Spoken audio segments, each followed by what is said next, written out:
In a village nestled between two towering mountains, there lived an old weaver named Moran. His tapestries were unlike any other, woven with such intricacy that they seemed almost alive. Many believed his hands held magic, that he did not merely weave cloth, but fate itself. His small hut, filled with spools of golden and silver threads, had an air of mystery that drew people from distant lands, seeking answers to the uncertainties of life. One evening, a weary traveler named Alden arrived in the village.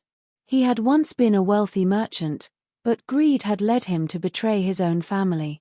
In pursuit of greater riches, he had abandoned his wife and child, venturing into foreign lands where he was deceived and left with nothing. Now, he had lost everything: his fortune, his home, and the trust of those he once loved. Regret clung to him like a shadow. Hearing of Moran's craft, Alden visited his humble hut. "They say you weave the threads of fate," Alden said, his voice heavy with longing. "Tell me, can fate be rewritten? Can I undo what has been done?" Moran did not answer immediately.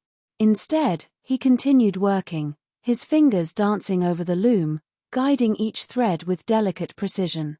The rhythmic sound of the shuttle filled the room as Alden watched in silence. Finally, Moran held up a tapestry, its patterns swirling with golden and black threads. "Look closely," he said. Alden leaned in. Some threads were smooth, others frayed and tangled. Some appeared abruptly cut, while others looped back, intertwining with past patterns. "What does it mean?" he asked. Moran smiled. "Fate is not a single, unbroken thread. It is a tapestry woven from choices, mistakes, and moments of redemption. The flaws in the weave do not ruin it, they make it real." Alden frowned. "But I have made terrible choices. My tapestry is full of broken threads." "Ah," Moran said, "but a skilled weaver does not discard a flawed thread.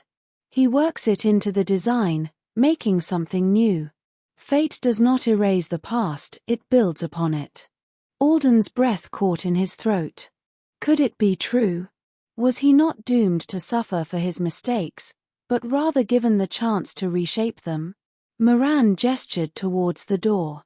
"There is an old path, hidden between the mountains, where those who seek redemption may find their thread again.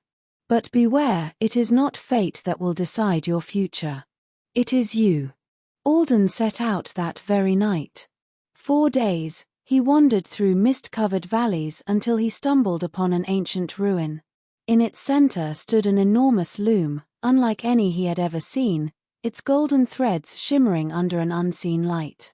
A woman sat before it, her fingers weaving with supernatural speed. "You have come seeking your fate," she said without turning. "I wish to undo my past," Alden said. She finally looked at him, her eyes deep as time itself. "You misunderstand fate. It is not about changing what was, but about choosing what comes next." He clenched his fists. "Then what must I do?" She plucked a single golden thread from the loom and held it out to him. "This is your next choice. Weave it wisely." Alden hesitated. He had spent so long running from his past, believing himself beyond redemption. But now, he understood his past would always be a part of him, but it did not have to define him. He took the golden thread and wove it into the loom. At that moment, he awoke at the foot of the mountain, as if it had all been a dream. But in his hand, he held the golden thread. Returning to his village, he found his home. His wife stood at the door, eyes wide with disbelief. His son, now grown, regarded him with cold uncertainty. "I cannot undo what I have done," Alden said, "but I can choose to be better, if you will let me." For a long time, there was silence. Then, his wife reached out, grasping his hand. Alden knew then that fate was not a cage, nor was it a curse. It was a thread, one that could always be woven into something new. Fate does not bind us, it offers us choices. Our past mistakes do not define our future, it is what we do next that matters.